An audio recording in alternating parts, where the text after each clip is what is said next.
I had a very profound response this week. I was working on an experiment where I was generating white noise on my phone and turning the volume up loudly while filming with my Sony Handycam as I used the phone as a sort of spirit box. Afterwards, I filtered the recorded footage with the artificial intelligence software, and it removes the white noise and leaves the replies. Halfway through the session, I asked to hear heavenly music. I've asked 3 other times in the last 4 months, and they said they could play this music for us, but I never heard anything in the previous sessions. Again this time, the voice replied, "I can."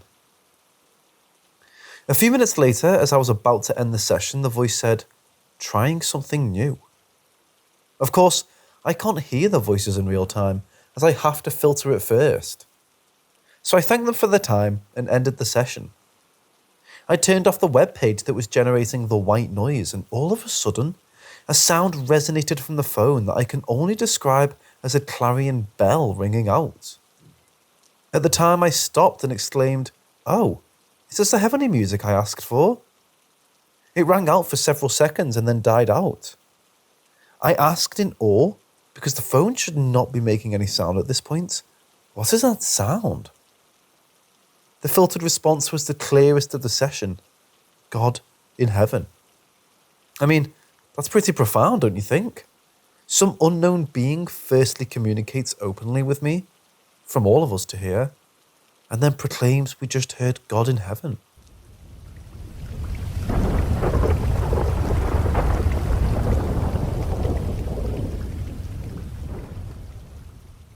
First of all, I'd like to say that I'm not actually a very spiritual person. I had no paranormal experiences in my childhood, and I wouldn't consider myself physically gifted. However, my attitude changed during Corona. 2019 has been a very difficult year for me.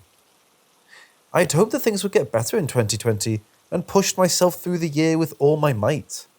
And then the pandemic came. I remember realizing that I just couldn't do it anymore because I didn't have enough strength. And then this presence entered my life. I could feel that sometimes someone was there to stand by my side. I was also able to communicate with this spirit. When I was feeling bad, he was there. This spirit also helped me in terms of personal growth, and more than once gave me a push in the right direction. Since I never really had anyone to really take care of me, my parents hardly had time for me since I grew up with a brother with health issues. I found it great to finally have a mentor of sorts, even though I couldn't see my mentor. However, I had learned early on that there was no such thing as free lunch.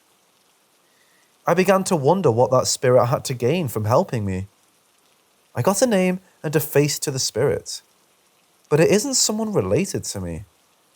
However, I have read on the internet about similar experiences with this person. Partly the things correspond one-to-one to what happened to me, first contact and the like. I even once stumbled across a pop song dedicated to this person, and I found myself in the lyrics. And then I found Reddit in this community.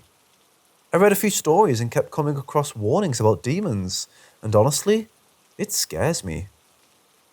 How do I know now if the presence I feel sometimes really means well with me? What goal do demons pursue? Are there any warning signs that help me distinguish benign from malignant spirits?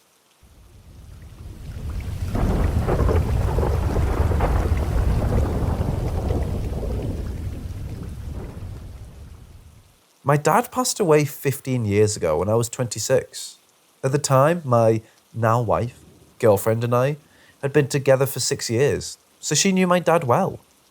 He was only 52 when he died. It was horrible and tragic.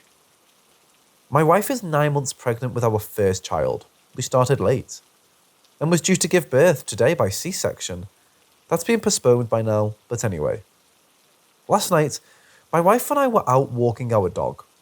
During these times of COVID, we always cross the street rather than pass someone. But for some reason, when a man started walking towards us, neither of us moved across the street. I stress this guy looked nothing like my dad. As he approached, we had this exchange. Man, that's a handsome dog. What's his name? Me. Stanley. He loves it when people make a fuss of him. The man then crouched and made a fuss of the dog, which he loved. Man, he's a good boy. Locks eyes with me. So were you. Me. Cheers. Man. Anyway, I've got to go. He nods towards my wife's very pregnant belly. Just wanted to let you know, everything's going to be fine. Be lucky. He then walked away singing Always Look on the Bright Side of Life from the life of Brian. Two things. Be lucky is something my dad used to say very often, and it's how he would end every phone call. It's a common expression in the part of London my dad was from. We now live in Manchester. I haven't heard anyone say it since leaving London. It's not a common expression here, and the man had a local accent. I think the last person I heard say that was my dad. Secondly, The Life of Brian was my dad's favourite film, and we played that song at the end of his funeral. As we walked away, my wife said, "Well, that's weird." I started saying something like, "Coincidences can be really funny sometimes." My wife stopped me and said, "Just take it, babe. Don't try to explain it." We haven't spoken about it since, though I still feel very emotional thinking about it.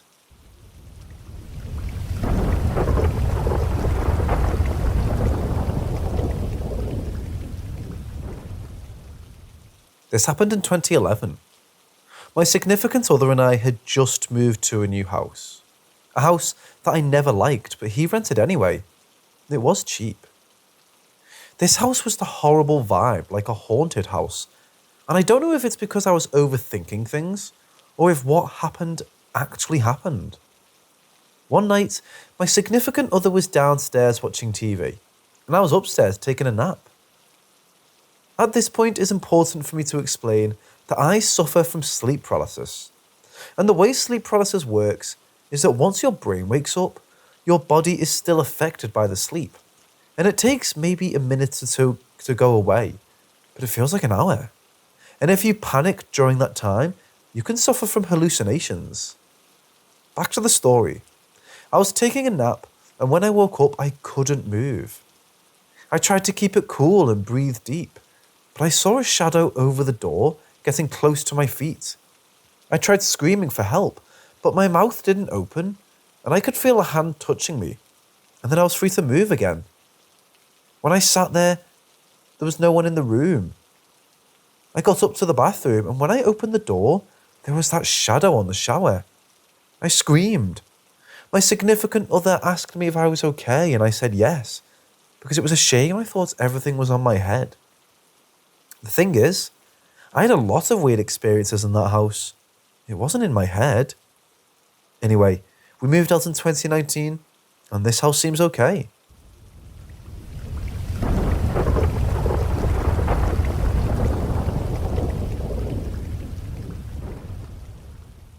This happened some years after that.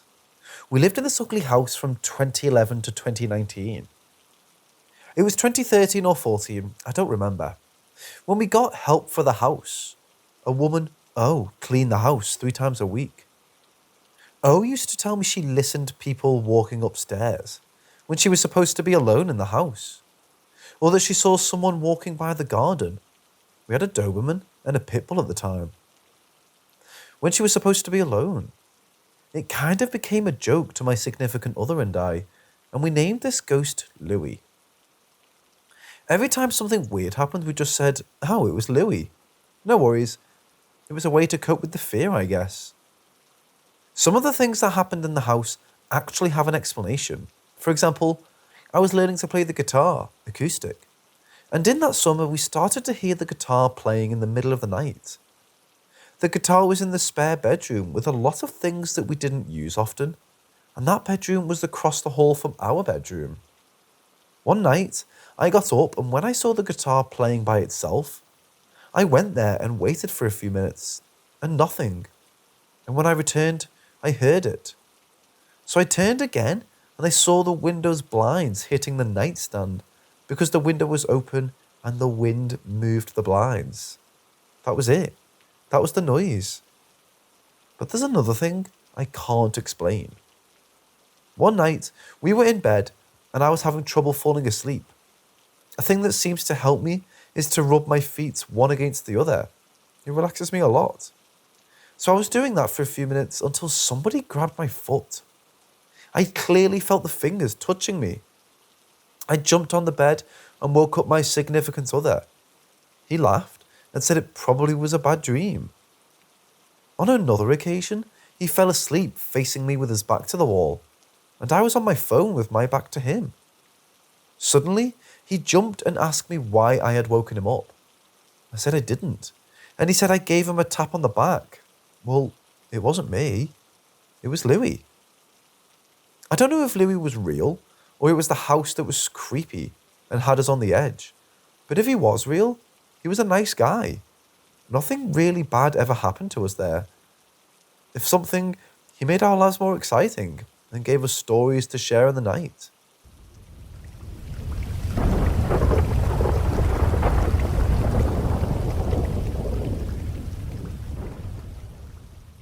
I was born in Washington, D.C., and lived in an old home in a neighborhood near an area called Mount Pleasant. My parents were renting the basement to a couple who recently came to this country, and their 3 small girls. I was a small child, so I'm remembering the story as it was told by my mother and sister, both now deceased. The story I'm about to tell happened in 1961. One day, the father was supposed to be watching the 3 girls while the mother was at work, and left them unattended while he ran an errand. The eldest girl started a fire, and both the basement and part of the first floor became engulfed in flames.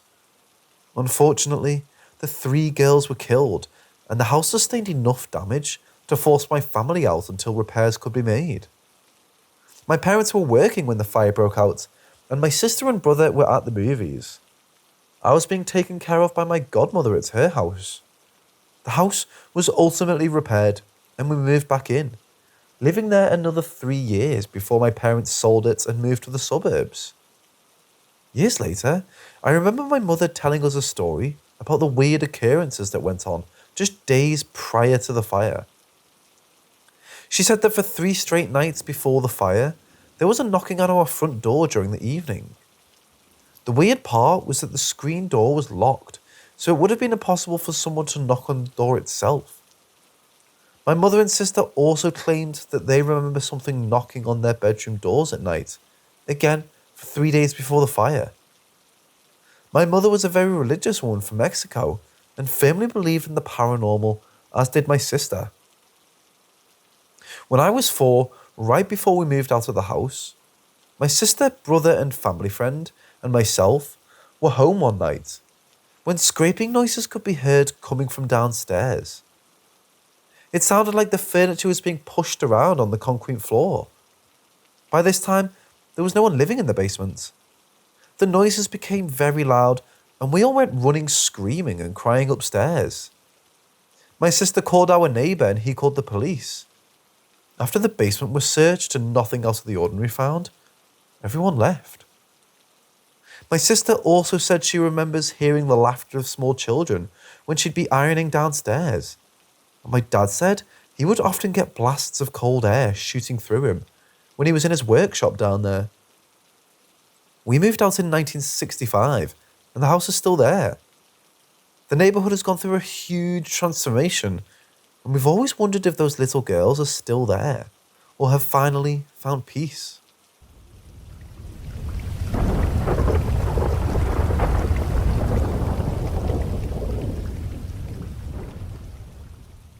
First, cemeteries. From my experience, most cemeteries are not haunted by human spirits. I'm usually calm at cemeteries. The only things I have ever noticed in these places are things I could only describe as cryptids. I felt and saw something at a cemetery I can only describe as a goblin of sorts. It had the same feel as a paranormal entity, but was absolutely not human. It's hard to describe that one. From my experience, cemeteries attract non-human entities. Usually, they're benevolent and just linger there for some reason. Morgues are another example of places people assume have spirits. I used to work in a museum that had been a funeral home in the past. The museum was very haunted, but not because it was a funeral home. The spirits there were all either linked to the building originally being a home or linked to items in the home. There was a great spirit in the embalming room, but she was the owner of the home before it was a funeral home. She died in the basement after suffering a stroke. She stayed in that room and hated when we called it the embalming room. When I was a guide, I would straight up tell people, they call this the embalming room, but please don't call it that. There's a spirit here. Her name is Mrs. The name would give away the location, so I'm not including it. Please call it Mrs. Room, or even her room, out of respect for her. Hospitals are a strange case. Typically, spirits linger where they died, but hospitals have such a horrid energy to begin with that it's almost impossible for me to actually find spirits in hospitals, especially ones still in use. I've never seen a spirit in a hospital. I think they have the potential to be haunted, but I've never experienced anything paranormal in a hospital. Places I've learned are frequently haunted are historical museums. Spirits can attach to things from their past, so when one of those things ends up in a museum, the spirit follows. The museum I worked in had 3 human spirits and a non-human entity. From what I've learned, spirits either stay where they died, follow people they cared about, or attach onto something they valued in life. This is why cemeteries and morgues are usually not haunted. If you have any questions, feel free to ask. I'm in the process of getting a camera to make a YouTube channel about being a medium, and I'm working on a book about it as well. If you have any questions about me being a medium, feel free to ask. I'll go ahead and say, mediums are different from psychics. I have to be in the same building as the spirits to interact with it. I cannot call on spirits, and I do not have psychic abilities.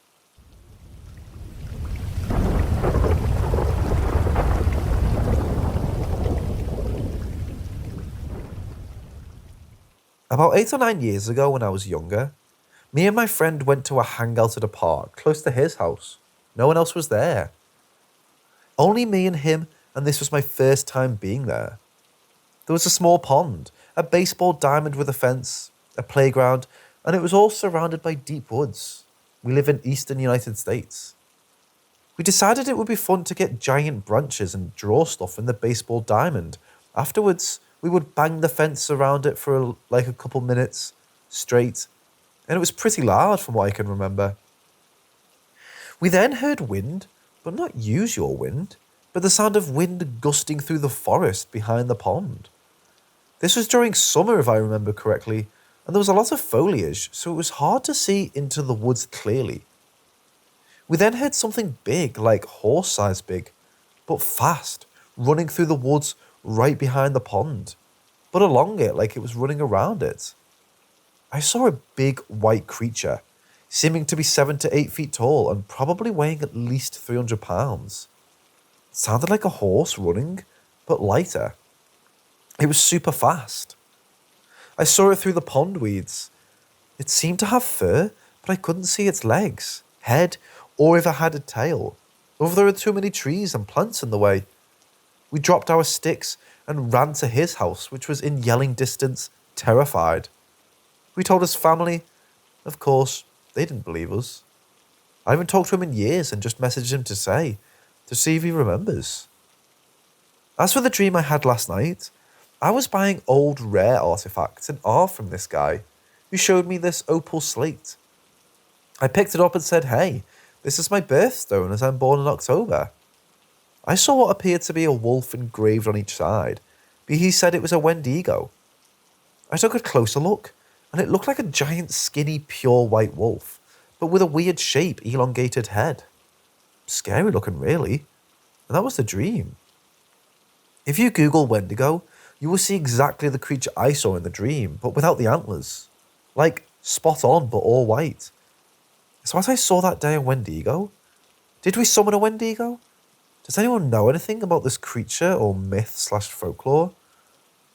I didn't see the head or behind as a kid I mentioned, so it could have had antlers and a tail. Any thoughts or insight would be greatly appreciated.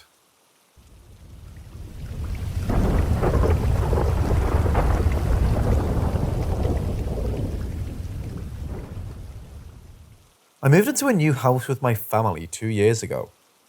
As soon as I walked in, I felt strange. Like something wasn't right, but I didn't pay attention to it. The first 4 months in the new house passed without anything strange happening. Then all of a sudden, one day, strange things started happening in the house. That same day, my dog started crying for no reason. The iron door of the boiler room in my garden fell off, but it was perfectly sealed.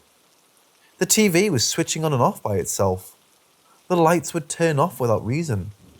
Things started getting scary when I went out of my house into the garden, and I saw a broken bucket full of water. There was a large crack in the bucket surface, but something was holding the water like it was in an intact bucket.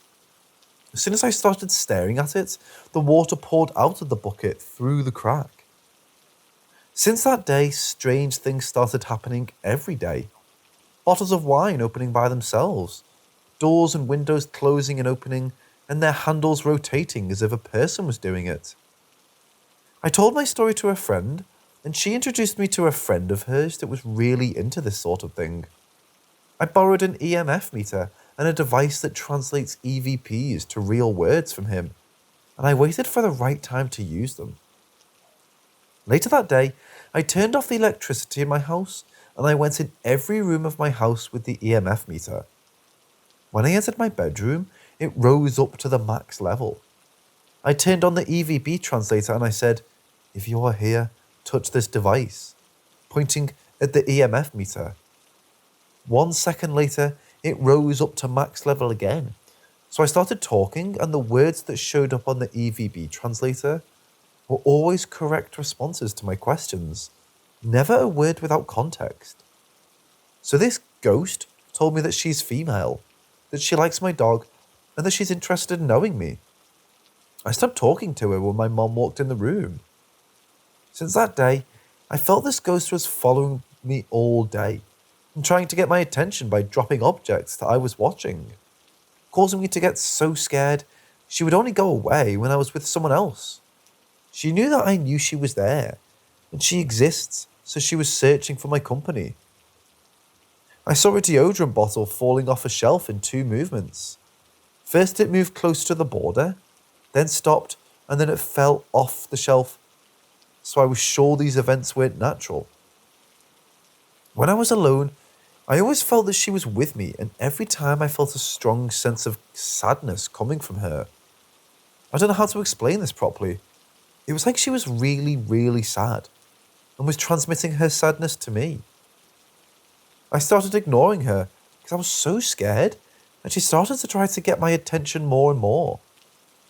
First, I started seeing shadows and movement with the corner of my eye when I walked alone in the house. Then one day, I saw her shadow on the wall. It was so real that I thought my mom or my sister entered the room. But when I turned my head, I saw that no one was there with me, and only in that moment I realized it was her shadow. I saw her shadow almost every day until 4 days ago, when I left my parents' house and moved to a new city to go to college. She was appearing to me in a more clear way every day, so I think that if I moved out 1 or 2 weeks later, I would have seen her directly somehow.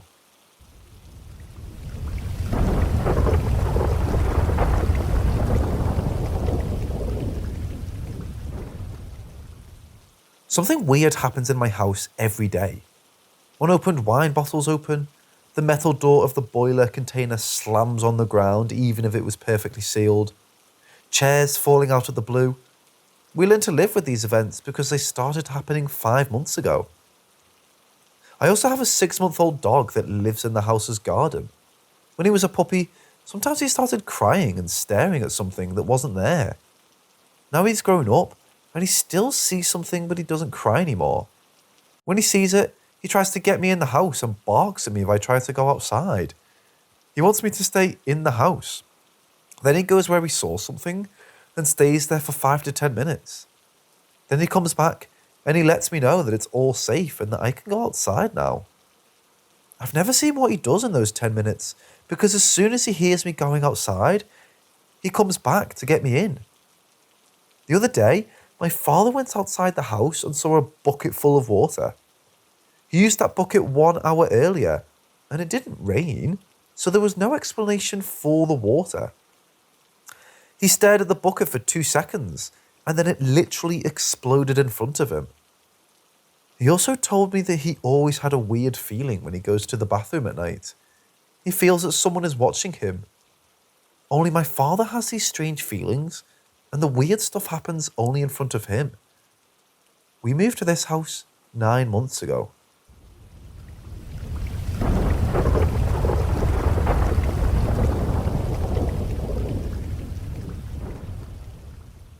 I lived in the suburbs of a small town in Italy till I was 19.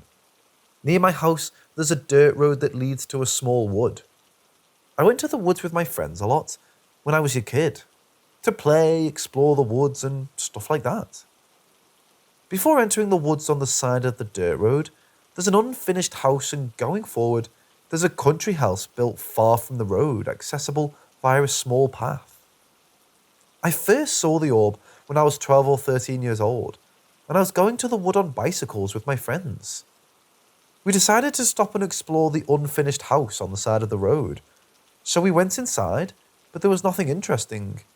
Just an empty house, and we decided to leave. Before going out of the house, I noticed some stairs that were leading to the first floor.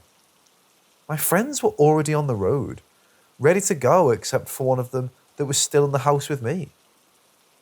I asked him to wait for me as I was going upstairs to see what was there. I was a little scared because the first floor was dark, but I decided to go there anyway. I took 2 steps and I saw something on the last step. It was a new bouquet. It looked like someone brought it the same day and decided to dump it there. At that point, I was very scared and unsure to move forward. I took 2 to 3 more steps and I was able to see a room on the right.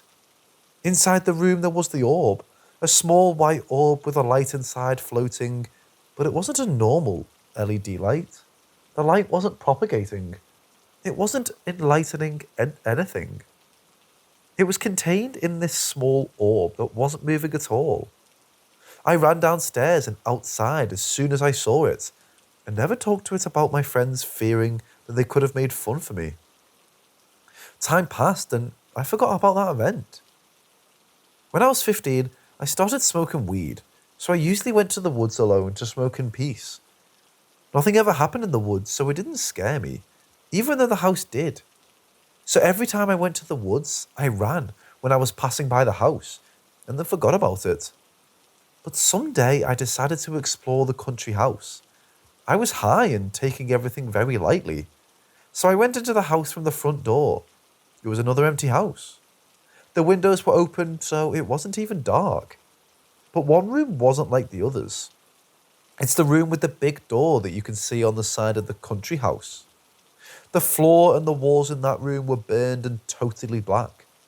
There was a gas tank on the floor with some gasoline still inside. And on one wall, there was a small opening leading to a very little and totally dark room, like 5 by 1.5 meters. This little room was also burned, and on the ground, there were a pair of children's shoes. Suddenly, the fear comes in, but it was nothing compared to the one I felt when I looked outside. In the middle of the countryside, between the country house and the abandoned one, there was the same orb that I saw years before. I've never ran faster than I did then in my life. Until a year ago, when I was 18. I was hanging out on a summer night with 2 friends of mine. We were bored, so we decided to go into the woods that night. I started to be very scared, and my friends started making fun of me. But I wasn't scared of the darkness. I was scared of the orb. We parked the car at the end of the paved road and decided to walk the rest of the way. We passed by the abandoned house, and it was there. It was the orb standing in the middle of the countryside. It was the first time I saw it at night, and it was different because it wasn't just a circular light. Behind the light, there was the silhouette of a child. I couldn't see the face or the rest of the body, just a white, thin silhouette. And this time my friends saw it too, because they started to run, and so did I. I don't live there anymore. Got a high school degree and went to university in a big city. But if I was there, I would have taken pics to show you the house, the burned room, the shoes and everything. If anyone lives near there and wants to go check, you'll see exactly what I described.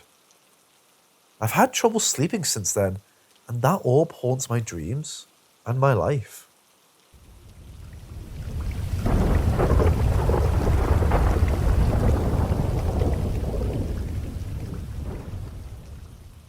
This happened 9 years ago when I was just a 13-year-old kid.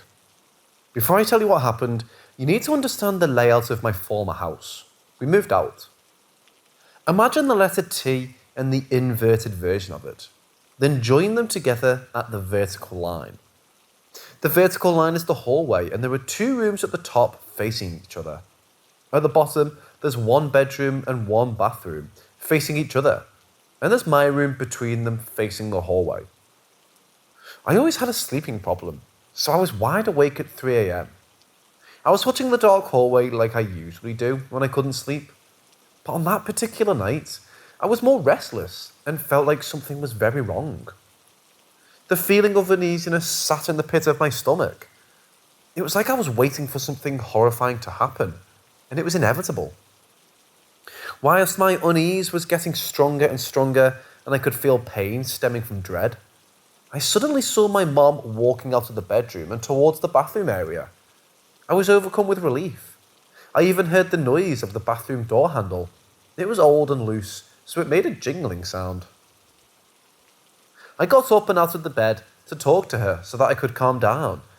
But when I walked past the door frame and saw that the bathroom area was completely empty, I was frozen in place. Words can't even describe the horror I felt. I had goosebumps all over my body. I also felt like cold water was splashed down my head. I stood there, unable to turn my back to the dark hallway, and glanced at the bedroom. My mum and dad were sleeping peacefully, unaware of what just happened to me. Somehow, I found the strength to walk back to my bed, got under the covers while shaking from fear. I don't remember falling asleep. Maybe I passed out from fear. Even to this day, even after 9 years, I'm sure that I saw what was identical to my mom.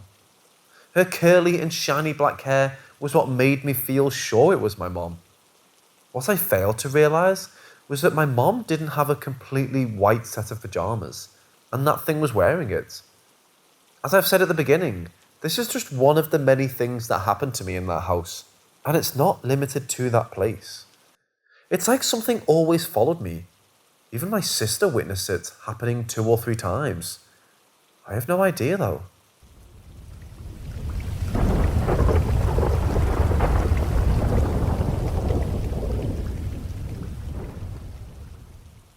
So this happened when I was in elementary school, probably in the 1st or 2nd grade. We lived in a 2-story house, and most of the bedrooms and kitchen were on top floor. The bedroom in question was at the end of the hall on the 2nd floor. It was the kids' playroom. It had some toys and a game console. I always had an eerie feeling whenever I went in that room, but at the time, I was afraid of the dark, so I didn't think anything of it. After long enough of playing there, I could kind of ignore it, but didn't really like being in there alone, or with the lights off. One evening I fell asleep there, and I don't know why, because I normally don't stay there when my siblings leave. I might have been playing the PlayStation. I remember waking up in the middle of the night and looking around, and I noticed something waving in the window. There was what I thought was this blanket with a weird pattern on it, slowly, ethereally, waving, covering the whole outside of the window. It was waving too slow to be the wind, like it was in slow motion. Being on the 2nd floor, there was nothing outside that window, and because of a big yard, there weren't trees near the house. I ran straight to my room and jumped under the covers. I woke up the next day in my room, and when it was light out, I went to see if the blanket thing was still there, and it wasn't. And there wasn't anything I thought it could be when I looked outside. I avoided going in that room for the following week or so, and eventually I just asked to move the PlayStation into my room, since I was the only one who really used it at that point. Has anyone heard of anything like this?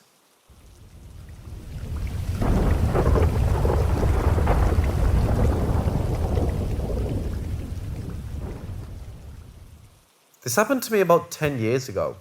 At the time, I lived in an apartment with my mom and one of my older sisters. One day, my sister arrived home with a gift from a friend who went to visit Cuba. The gift were three ceramic dolls that resembled traditional African women. At the time, I used to use my laptop in the living room because the internet was wired. I started to hear a doorknob every night. The sound was like if someone was trying to open a door, but the door was locked.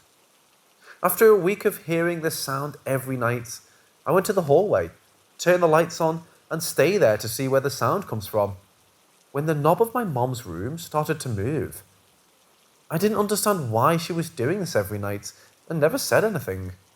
With the knob still moving, I opened the door and my mom was on her bed and asked me why I kept doing that every night. I was shocked. I just closed the door and went to sleep. The next thing that started to happen was that while I was sleeping, I felt like someone or something was sitting on the opposite side of my bed. The weight was so great that I had to make an effort to avoid rolling to the other side of the bed. When this happened, I was so scared that I just pretended to be asleep until everything went back to normal. This happened for weeks every night. Then it started to intensify. My bed began to shake from right to left violently. It was as if that thing wanted me to wake up. But being petrified of fear, I just wrapped myself up completely and started to pray that everything would stop. Then, the sleep paralysis began. That had never happened to me before. My body simply stopped responding to my orders and my mind was fully awake. At that moment, I began to feel something approaching me. My body began to vibrate as that comes close to me, and I felt like he or it was resting on top of me. Literally what I felt is that he or it wanted to possess my body. The only thing I could do was pray, without stopping for a second. It usually stopped after what for me was about 5 minutes. This happened for months, and I never had the courage to seek help. Who would believe that some paranormal entity was trying to possess my body every night? I investigated on my own the protection prayers that I could use and memorized them. This was wearing me out physically and emotionally. I couldn't sleep, and I felt that when that thing was getting closer to me, I never associated any of this with the dolls that my sister had given me. Until one day, I was so tired and upset with the situation that I was filled with anger, and when the sleep paralysis ended, I sat on my bed and opened my eyes. At that moment, I saw a tall shadow in the shape of a man and without any facial expression walking in front of my bed. I just thought of yelling at him to get out of my house, but when I opened my mouth, all I did was yell.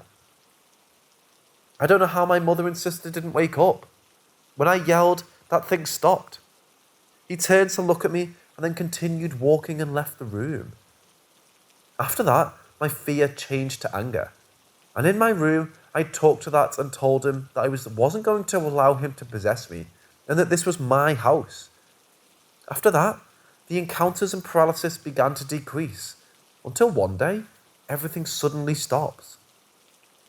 I didn't understand why everything stopped until a couple of years later. Note, my sister felt something wrong about the dolls and threw them away, but that didn't stop the occurrences. After like 2 years, I was talking with my other sister. I have two sisters. One used to live with me when all this happened, and the other lives in a different house with her daughter. I started to tell her what happened to me with this presence when she stopped me and told me that the same thing happened to her and my niece. Well, this is what happened. My niece, 3 years old at the time, started to have nightmares and told my sister that the black man didn't let her sleep. My sister thought it was just my niece's imagination and didn't think much about it until she saw it herself. She called a friend who has a gift and she told her that a doll in the house was the problem. She was going to dump the doll, but the housekeeper told my sister that she wanted the doll for her daughter. My sister warned her about what was happening with the doll, but she said that she didn't believe in such things. Well, long story short, her daughter started seeing the same black figure, and they ended up burning the doll and throwing the remaining ashes to the river. Everything suddenly stopped because my niece took the doll to her house, And that presence arrived from Cuba in the two African figures and attached itself to that Raggedy Ann doll.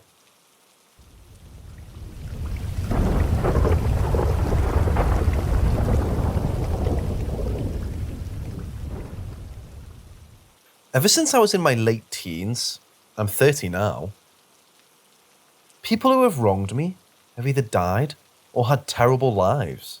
Now, these people are only people that have victimized me. If I have a grudge with someone, but our relationship isn't friendly because we both wronged each other, nothing happens to those people. But if the person has wronged me, or I can see that the world is better off without that person, they die in a strange, untimely way.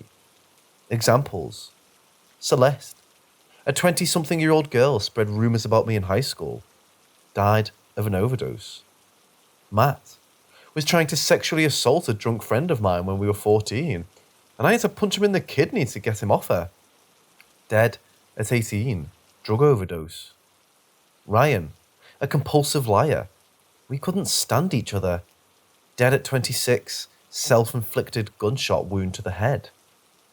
Alex stole my dad's beer when I had a party, took advantage of younger girls and stole things from people constantly. Dead, 19, drug overdose. Mike, compulsive liar, total leech on his family's finances and emotions. Dead, 27, drug overdose. Mike's girlfriend Nikki, 4 years before she ever met Mike, messaged me on Facebook offering to give me a blowjob for $20 so she could pay her court fees.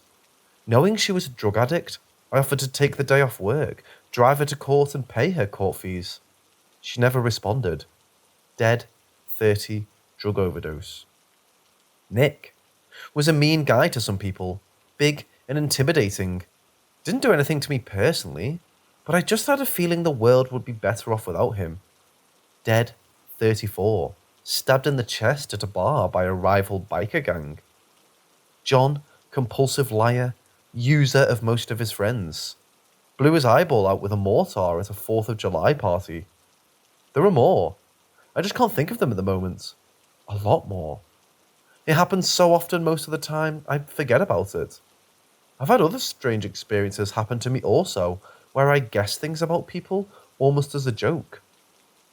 One time, on the way to a party, me and my girlfriend were poking fun at her friend Terry because he's an overly enthusiastic fireman who drinks and drives too often.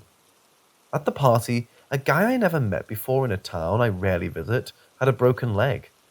I said to the guy, "Hey buddy, not to be rude, but how did you break your leg?"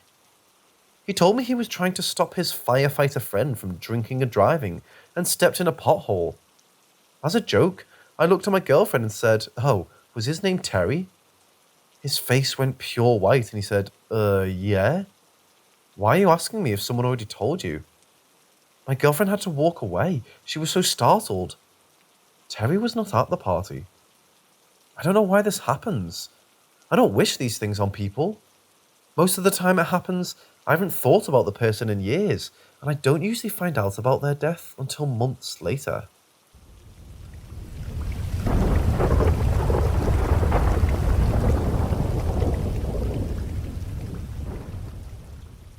To many people, keeping your arms and legs under the blankets keeps the monsters under your bed. To many, sleeping with your back to a wall keeps the monsters inside the closet.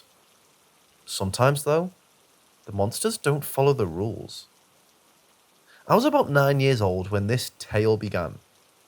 My sister and I were still sharing a bedroom. We each had a twin-sized bed. Mine was in the southwest corner, next to the closet and just across from the door. My sister was in the opposite corner of mine. Both our beds pointed towards the door. Our house was a typical 60s style house. 2 floors and a basement with dark wood paneling on the walls. The top floor had 3 bedrooms and 2 bathrooms.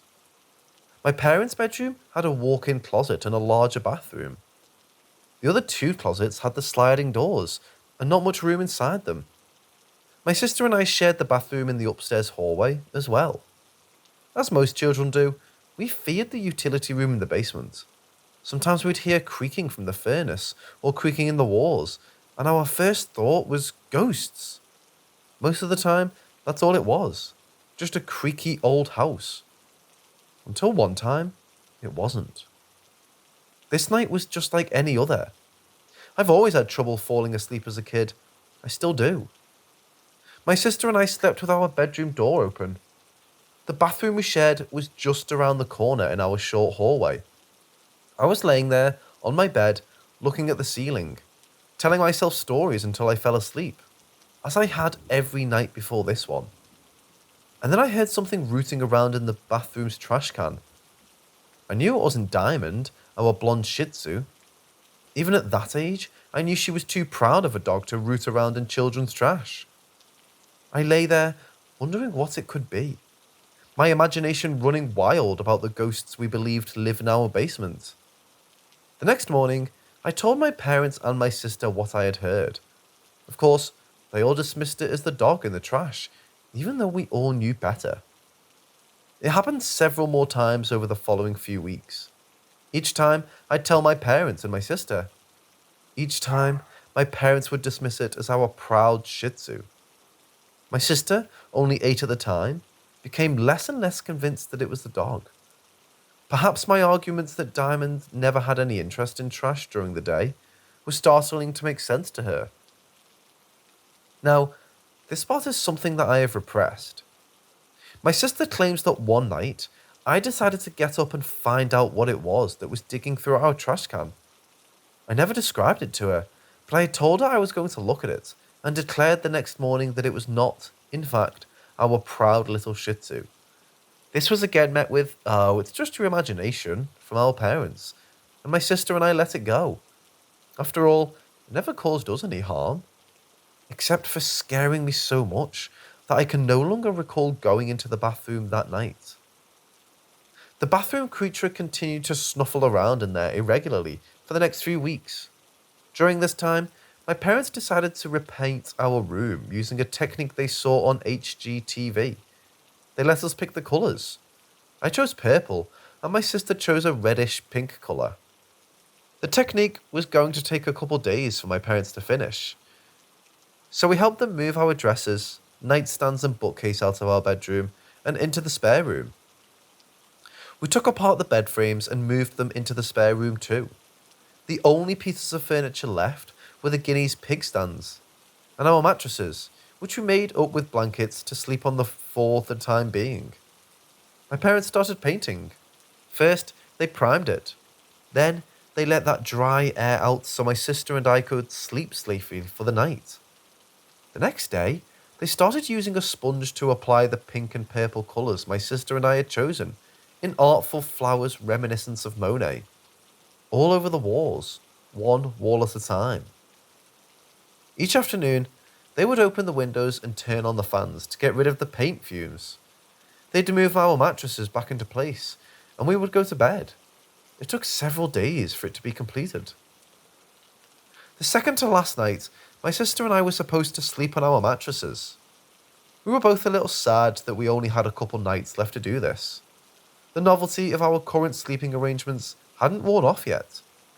We went off to bed, and I once again found myself laying there, unable to think, trying to tell myself stories and count sheep. A couple hours passed. I heard my parents come up the stairs and go to their room for the night. I could see the light of their TV bouncing off the walls of the hallway. Diamond the Shih Tzu decided to sleep with us for the night and came into our room, jumping onto my sister's mattress opposite mine. Another hour passed. My parents turned their TV off. I sighed as I rolled onto my left side, putting my back to the small gap between my mattress and the wall. I looked out the window at the neighbour's house and remembered all the times they would let us see their pool.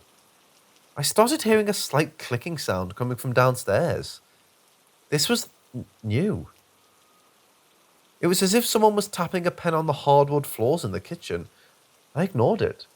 Never heard of it before, but it was an old house. It creaked. Several more hours passed. This was going to be another sleepless night. I considered getting up and having my mom make me warm milk again, but I never got the chance.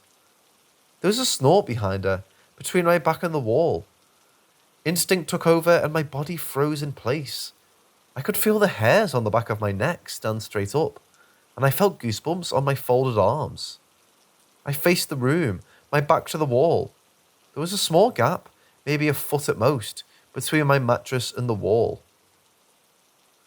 And something was now occupying that gap, near the top of the mattress.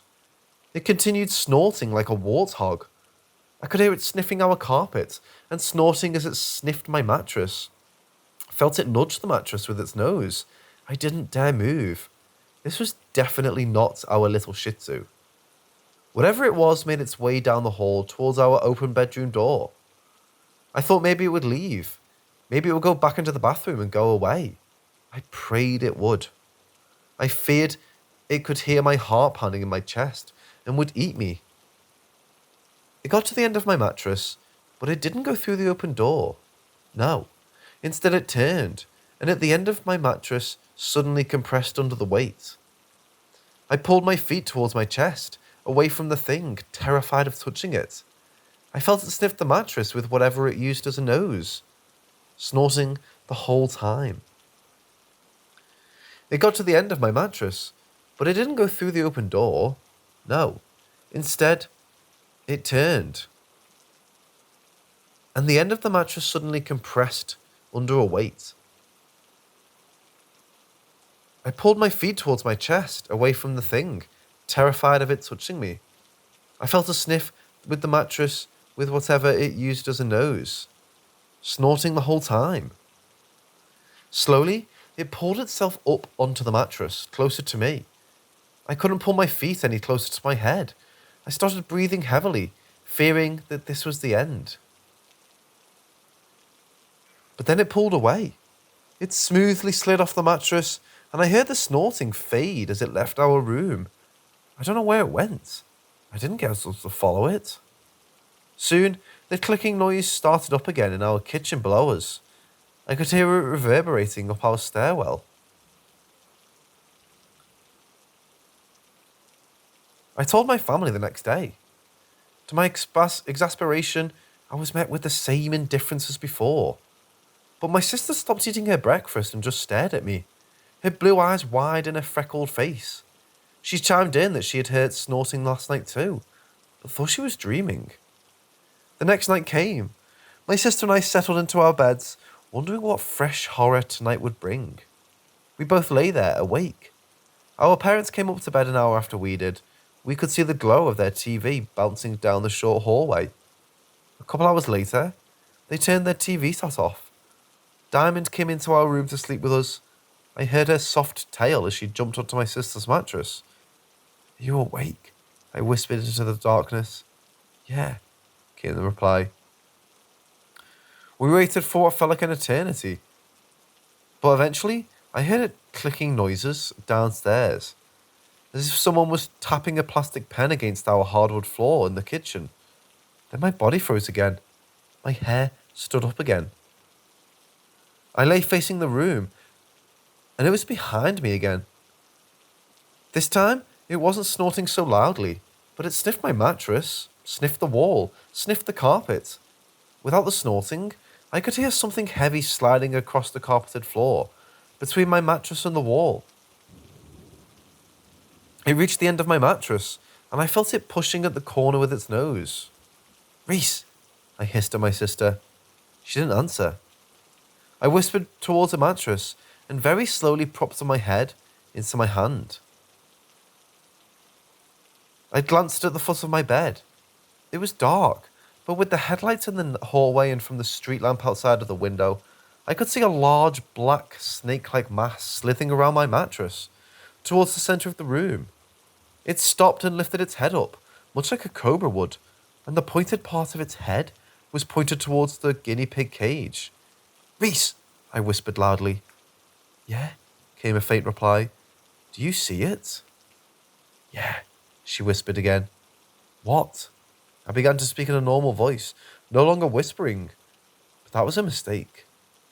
The creature slammed itself into my sister's mattress, lifting up one corner and pushing it and its occupants into the wall nearest them. The dog took off. How she got past that thing, I'll never know. We started screaming for our parents. I didn't know what they would do about these giant spirit cobra that we had had for at least months. At least they saw it too. They'd know if I'd been telling the truth. The creature suddenly was gone. We don't know what happened to it, but we believe it went into our closet. My parents turned on our light, saw my sister's mattress in disarray, one end towards the wall. We started telling them what happened. They looked over my sister and found a red mark on her shoulder where she hit the wall. They looked for the dog and found her trembling under the bed. The thing never came back to our room, but over the next few weeks, I could hear it rooting around in our trash can at night. That slowly stopped. And then I heard it clicking something on the hardwood floors for years after that. We never saw it again, but I knew it never left. I reconstructed this story from interviewing my sister and my parents. I've actually repressed part of this, and she's repressed others. Everything you just read is true. I spent the next 20 years trying to figure out what was going on, but alas, Google has failed me, and our story seems to be unique. So now I ask you for help. Has anyone heard of anything like this before? Is this some sort of cryptid, interdimensional being, or a ghost?